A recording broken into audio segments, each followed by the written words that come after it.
आज की ई क्लास में आप सबका स्वागत है। और आज का मेरा विषय है व्हाट इज कंज्यूमर इक्विलिब्रियम। उपभोक्ता संतुलन क्या है। उपभोक्ता संतुलन को परिभाषित करने से पहले मैं ये बताना चाहूँगा कि उपभोक्ता हमेशा चाहता है कि वो अपनी सीमित आय से अधिकतम संतुष्टि प्राप्त कर सके। तो इसलिए एक उपभोक्ता उस समय संतुलन में होता है या अवस्था में होता है जब वह अपनी वर्तमान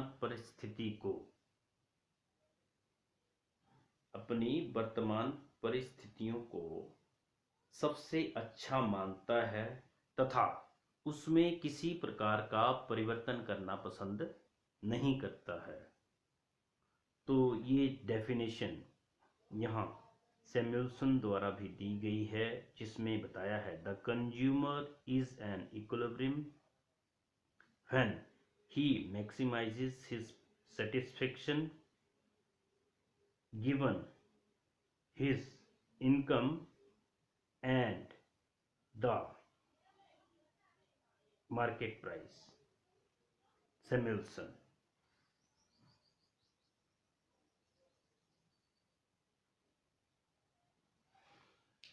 इसके बाद अब प्रश्न ये उठता है कि उपभोक्ता किसी वस्तु का उपभोग क्यों करना चाहता है, या हम उपभोक्ता संतुलन का अध्ययन क्यों करना चाहते हैं। यह हम उपयोगिता विश्लेषण के द्वारा बता सकते हैं। अब प्रश्न यह उठता है कि उपयोगिता क्या होती है। बोलने का मेरा अभिप्राय यह है कि कोई उपभोक्ता किसी वस्तु का उपभोग क्यों करता है।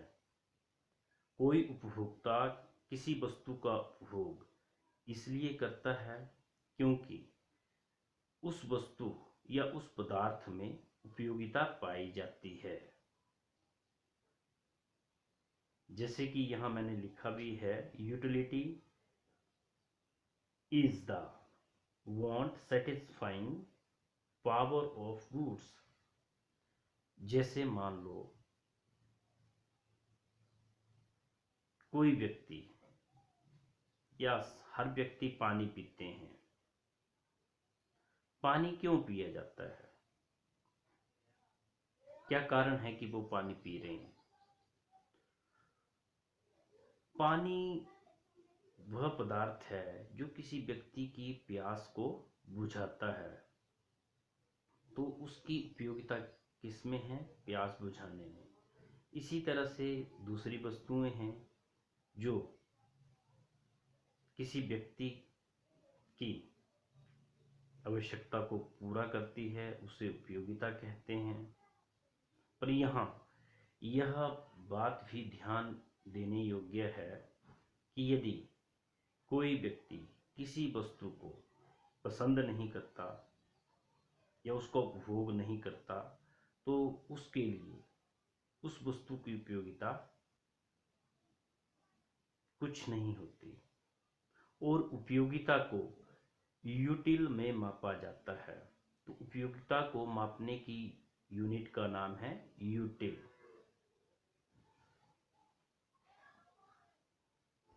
उपयोगिता के दो प्रकार होते हैं, कुल उपयोगिता और सीमांत उपयोगिता। जैसे कि मैंने यहाँ लिखा है टोटल यूटिलिटी और मार्जिनल यूटिलिटी।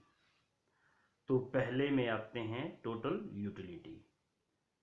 टोटल यूटिलिटी जो यहाँ मैंने एक इक्वेशन दी है, इसको डिनोट करते हैं TUX। X मतलब वस्तु is the function of QX। TUX stand करता है कुल उपयोगिता के लिए, और QX वस्तु की मात्रा, और F मतलब फलन। तो इससे अभिप्राय यह हुआ कि वस्तु की मात्राओं का क्या होता है, ये फलन।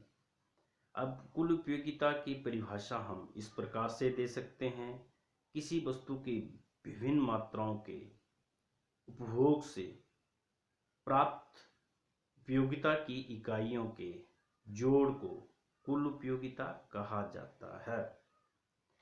हम ये कहेंगे कि उपयोगिता वस्तु की इकाइयों पर निर्भर करती है। इसके बाद जैसे यहाँ मैंने लिखा है कि जितनी भी ये कोई उपभोक्ता वस्तुओं की इकाइयों का उपभोग करता है, उससे प्राप्त होने वाली उपयोगिता जैसे Q1 plus Q2 plus Q3 plus so on plus Qn का जोड़ है। इसके बाद दूसरा आता है सीमांत उपयोगिता, मार्जिनल यूटिलिटी। सीमांत उपयोगिता से हमारा अभिप्राय यह है कि कोई उपभोक्ता जैसे एक अतिरिक्त इकाई का उपभोग करता है तो कुल उपयोगिता में परिवर्तन आता है, उसे सीमांत उपयोगिता कहते हैं। इसको एक समीकरण द्वारा भी हम लोग डिनोट करते हैं, जैसे कि यहाँ MUN दिख रहा है। MU मतलब marginal utility is equal to TUN minus TUN minus 1, वर्तमान कुल उपयोगिता माइनस जो पीछे वाली उपयोगिता है उससे माइनस किया जाता है। वर्तमान इकाई को उससे पीछे वाली कुल उपयोगिता की इकाई से घटाया जाता है। इसी तरह से दूसरा मेथड ये भी है कि MU is equal to delta TU बटा डेल्टा Q। तो डेल्टा मतलब कि जितना एक इकाई में चेंज होता है बटा जो वस्तु की मात्रा में परिवर्तन होता है, उससे भाग देने पर भी सीमांत उपयोगिता प्राप्त होती है। अब प्रश्न उठता है कि सीमांत उपयोगिता के प्रकार। तो सीमांत उपयोगिता के 3 प्रकार हैं या 3 प्रकार की होती है। Positive, zero, negative. धनात्मक सीमांत उपयोगिता, इसी तरह से शून्य सीमांत उपयोगिता और ऋणात्मक सीमांत उपयोगिता। सीमांत जब भी हम लोग पहली इकाई का उपभोग करते हैं कोई भी उपभोक्ता, तो सामान्यतः उससे मिलने वाली इकाई हमेशा धनात्मक होती है। और जब किसी उपभोक्ता को पूर्णतया संतुष्टि हो जाती है, सैचुरेशन पॉइंट उसको बोल सकते हैं, तो उस समय ये शून्य होती है। अगर उसके बाद भी कोई उपभोक्ता किसी वस्तु का उपभोग करता है तो उपयोगिता ऋणात्मक हो जाती है। इसको हमने यहाँ तालिका द्वारा भी दिखाया है कि ये वस्तु की मात्रा है, ये कुल उपयोगिता, ये सीमांत उपयोगिता, और ये एक्सप्लेनेशन की है मैंने। यहाँ हमने देखा कि जैसे शून्य होने पर कुल उपयोगिता भी शून्य है, मार्जिनल उपयोगिता तो ऑलरेडी शून्य हुई। जैसे एक क्वांटिटी का कोई उपभोक्ता उपभोग करता है तो कुल उपयोगिता 8 हो गई, सीमांत उपयोगिता 8 है। इसी तरह से जब दूसरी इकाई का कोई उपभोक्ता उपभोग करता है तो यहाँ 14 हो गया और यहाँ ये 6 हो गया। ये कैसे हुआ? क्योंकि हमने 14 से 8 यहाँ माइनस किया है। यहाँ तक हम लोग देख रहे हैं 5th इकाई तक। 5th में यहाँ ये 20 है और यहाँ MU शून्य है। और यहाँ हम देख रहे हैं कि इसके बाद फिर भी अगर कोई जारी रखता है कोई उपभोक्ता, तो सीमांत उपयोगिता माइनस में चली जाती है और कुल उपयोगिता घट रही है बढ़ने के बजाय। यहाँ इसको हम डायग्राम के माध्यम से भी बता सकते हैं। जैसे ये डायग्राम हमें ये बता रहा है कि जैसे कोई उपभोक्ता जब 0 इकाई का उपभोग करता है तो यहाँ कुल उपयोगिता भी 0 है। इसी तरह से दूसरे में MU में देखें तो यहाँ भी 0 है।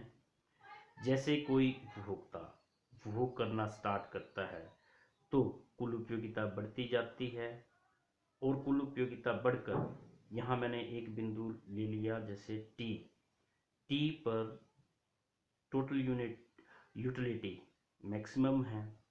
इसी पॉइंट पर हम देखेंगे कि दूसरे डायग्राम में यहाँ MU 0 है। इस पॉइंट को मैंने F पॉइंट दिया।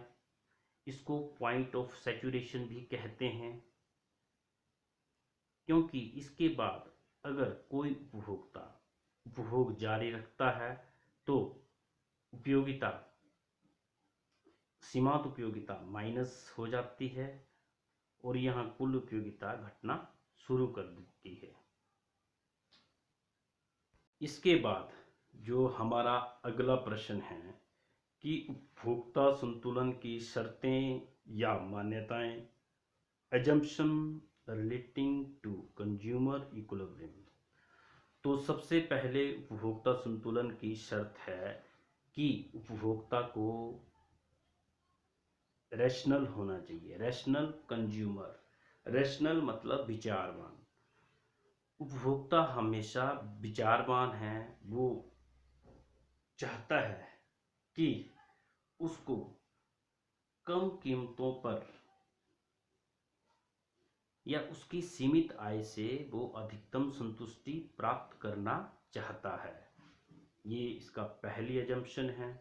दूसरा कि उपयोगिता को हम गणनावाचक कार्डिनल यूटिलिटी है कि हम उपयोगिता की गणना कर सकते हैं, जैसे 1 2 3 4 5 100। तीसरा इंडिपेंडेंट यूटिलिटी।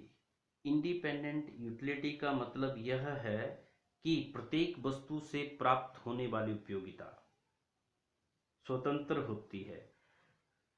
बोलने का अभिप्राय यह है कि किसी वस्तु की उपयोगिता पर उसकी इकाइयों का ही प्रभाव होता है, ना कि दूसरी वस्तु की इकाइयों का।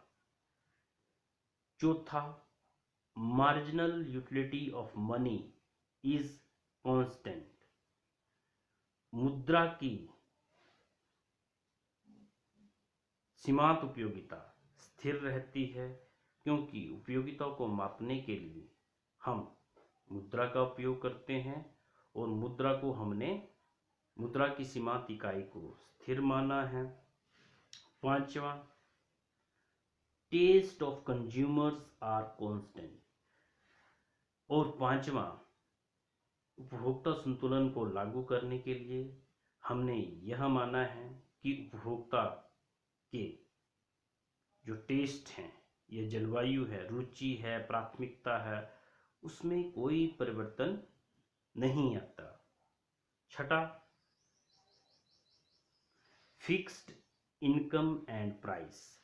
हमने यह माना है कि इनकम स्थिर रहती है और प्राइस भी स्थिर रहते हैं। सातवां, उपभोक्ता को पूर्ण ज्ञान है। वह जानता है कि अपनी वस्तुओं को उसने कहाँ खर्च करना है और कैसे खर्च करना है और उससे उसको कितनी उपयोगिता प्राप्त होगी।